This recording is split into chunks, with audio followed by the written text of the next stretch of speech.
एक जंगल में एक झोपड़ी था। उस झोपड़ी में टूनी चिड़िया और उसका परिवार रहता था। टूनी चिड़िया का परिवार बहुत गरीब था और टूनी चिड़िया का पति एक नंबर का आलसी था, जिस कारण टूनी चिड़िया को खाना ढूंढने जाना पड़ता था। सुनो भोलू, मेरी बात सुनो। मेरी उम्र होती जा रही है। अब मैं बूढ़ी हो गई हूँ। मुझ में इतनी ताकत नहीं है कि मैं तुम दोनों का खाना ढूंढ कर लाऊं। मैं खाना ढूंढने जाती हूँ तो मेरा पंख बहुत दर्द करता है। अरे टूनी, तो तुम थोड़ा सा आराम कर लिया करो। आ जाओ, यहाँ पर आराम कर लो। बस करो तुम दिन भर आलसी की तरह यहाँ पड़े रहते हो और मैं खाना ढूंढने जाती हूँ। बस, अब ये नहीं चलेगा। अब तुम खाना ढूंढने जाओगे। अगर नहीं जाओगे तो मैं अपने बच्चे को लेकर यहाँ से हमेशा हमेशा के लिए दूर चली जाऊंगी। अरे टूनी, तुम तो गुस्सा हो गई। पहले आराम से बैठो और अपने दिमाग को शांत करो। नहीं, अब मैं शांत नहीं होने वाली हूँ। जब मैं बाहर खाना ढूंढने जाती हूँ तो सब मुझे बोलते हैं कि तुम्हारा पति कहाँ है, उसे खाना लेने भेजा करो। तुम मत आया करो, तुम काफ़ी कमज़ोर हो। अरे टूनी, पड़ोसी का तो काम है बोलना। तुम उनकी बातों को अनसुना कर दिया करो। देखो, आज मैं तुम्हारे जाल में फंसने वाली नहीं हूँ। या तो तुम खाना ढूंढने जाओगे या मैं अपने बच्चे को लेकर यहाँ से चली जाऊँ। अरे टूनी, तुम ये क्या घर छोड़ने की बात कर रही हो? टूनी चिड़िया वहाँ से जाने लगती है कि तभी भोलू उसे रोक लेता है। अरे टूनी, ये तुम क्या कर रही हो? अच्छा ठीक है, मैं खाना ढूंढने जाता हूँ। अब भोलू खाना ढूंढने के लिए चला जाता है। अब मैं खाना कहाँ ढूंढूं? मुझे तो यहाँ पर कुछ नहीं मिल रहा है। कि तभी उसे कालू कौवा देख लेता है और उसे अपने पास बुलाता है। अरे भोलू, अरे भोलू, जरा इधर सुनो। अब ये मनहूस कौवा मुझे बुला क्यों रहा है? जाना तो पड़ेगा ना। भोलू कौवे के पास आता है। क्या बात है कौवे भाई, तुम मुझे क्यों बुलाए? अरे, आज सूरज कहाँ से निकला है? तुम्हारा मतलब? मेरा मतलब तो कोई बच्चा भी समझ जाए। आज तुम्हारी बीवी नहीं आई खाना ढूंढने? वो वो बीमार है, इसलिए वो आराम कर रही है। वो आराम कर रही है? चल झूठा, ज़रूर उसने तुझे डांट कर भेजा होगा। तू आलसी जो है। भोलू को अच्छा नहीं लगता है, इसलिए वो वहाँ से चला जाता है। ये कौवा समझता क्या है, हमेशा सबकी बेइज्जती करता है। मेरा बस चले तो मैं इसे जंगल से बाहर निकाल दूँ। तभी भोलू को ज़मीन पर एक आम गिरा हुआ मिलता है। अरे वाह, मुझे खाना मिल गया। इससे हम तीनों का तो पेट नहीं भरेगा, मगर इससे टूनी और मेरे बच्चे का पेट ज़रूर भर जाएगा। अब मैं घर चलता हूँ। भोलू घर जाता ही है कि उसे वहाँ पर एक अजीब सा दुकान दिखता है। अरे, ये दुकान कितना अलग है। यहाँ क्या मिलता होगा? जाकर देखता हूँ। भोलू उस दुकान पर आता है। जी बताइए, आपको कुछ चाहिए? जी, आपकन क्या मिलता है? मैं यहाँ लोगों की किस्मत आजमाता हूँ। मतलब?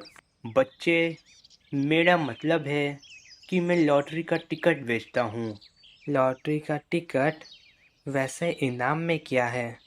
बच्चे, मेरे यहाँ इनाम कई सारे चीज़ हैं, मगर सबसे बड़ा इनाम 5 किलो फल है। 5 किलो फल सुनकर भोलू की नज़रें चमकने लगती है। 5 किलो फल? क्या आप सच कह रहे हैं? हाँ, तुम भी एक टिकट खरीद लो। क्या पता तुम्हारा इनाम 5 किलो फल हो। भोलू मन में सोचता है, अगर मैं ये टिकट खरीद लूँ और मेरा लॉटरी निकल जाए तब तो मैं माला माल हो जाऊँगा और मेरा परिवार खुशी खुशी रहने लगेगा। अच्छा ठीक है, मुझे एक टिकट दे दीजिए। कितने का है? बच्चे, ये टिकट बहुत सस्ता है। एक फल दो और ये टिकट ले जाओ। क्या? एक फल? मगर मेरे पास तो सिर्फ यही एक फल है और घर में मेरे बच्चे और मेरी बीवी भूखी है। बच्चे, कुछ पाने के लिए कुछ खोना पड़ता है। अगर तुम ये टिकट जीत जाओगे तो तुम अपने बच्चे को शहजादा बना सकते हो। भोलू 5 किलो फल की ओर देखता है और अपने बच्चे को याद करता है और वो लॉटरी का टिकट खरीद लेता है। मैं ऊपर वाले से दुआ करूँगा कि तुम्हारा लॉटरी निकल जाए। भोलू वो लॉटरी का टिकट लेकर एक पेड़ पर बैठ जाता है और सोचने लगता है, ये मैंने क्या कर दिया। मेरा परिवार घर में भूखा है और मैं उन्हें क्या खिलाऊं। भोलू को कुछ समझ नहीं आता है और अब रात हो जाती है। रात हो गई है और भोलू अभी तक नहीं आया। हे भगवान, घर में कुछ खाने को नहीं है। तभी वहाँ पर मोनू आता है। मम्मी, कुछ खाने को दीजिए ना, मुझे बहुत भूख लगी है। मैंने सुबह से कुछ नहीं खाया है मम्मी। बेटा, घर में कुछ खाने को नहीं है और तुम्हारे पापा भी अभी तक नहीं आए हैं। मम्मी, मुझे ये सब नहीं पता, मुझे बस खाने को दीजिए, मुझे बहुत भूख लगी है। टूनी चिड़िया अपने पड़ोसी रानो चिड़ियाकन आती है।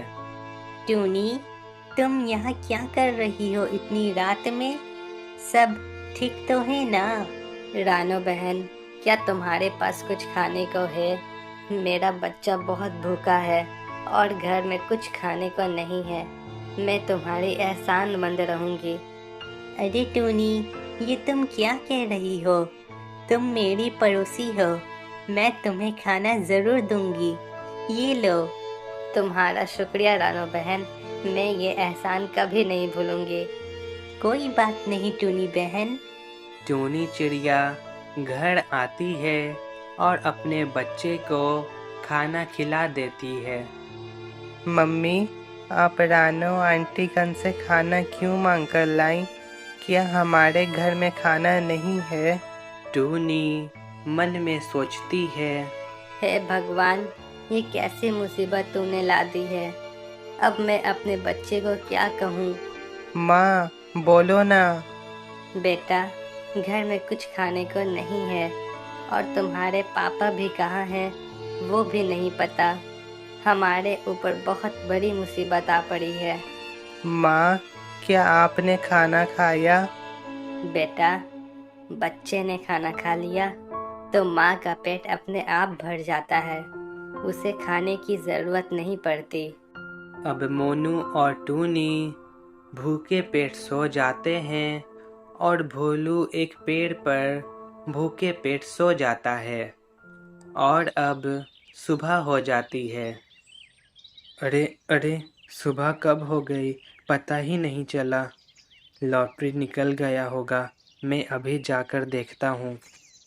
भोलू उस दुकान के पास आता है और देखता है कि दुकान में बहुत भीड़ है। यहाँ तो बहुत भीड़ है। तभी भोलू की नज़र एक बोर्ड पर जाती है जिस पर वही नंबर लिखा होता है जिस नंबर का उसके पास लॉटरी का टिकट है। अरे अरे, मैं तो लॉटरी जीत गया। ऐसा कैसे हो सकता है? मुझे यकीन नहीं हो रहा है। मैं 5 किलो फल जीत गया। मुझे यकीन नहीं हो रहा है। अब मेरा परिवार खुशी खुशी रह सकेगा। मुझे यकीन नहीं हो रहा है। भोलू लॉटरी जीत जाता है और यहाँ पर इस कहानी का पार्ट 1 ख़त्म होता है। इस कहानी का पार्ट 2 कल आएगा। अगर आपको ये कहानी अच्छी लगी हो तो हमें कमेंट करके ज़रूर बताएं।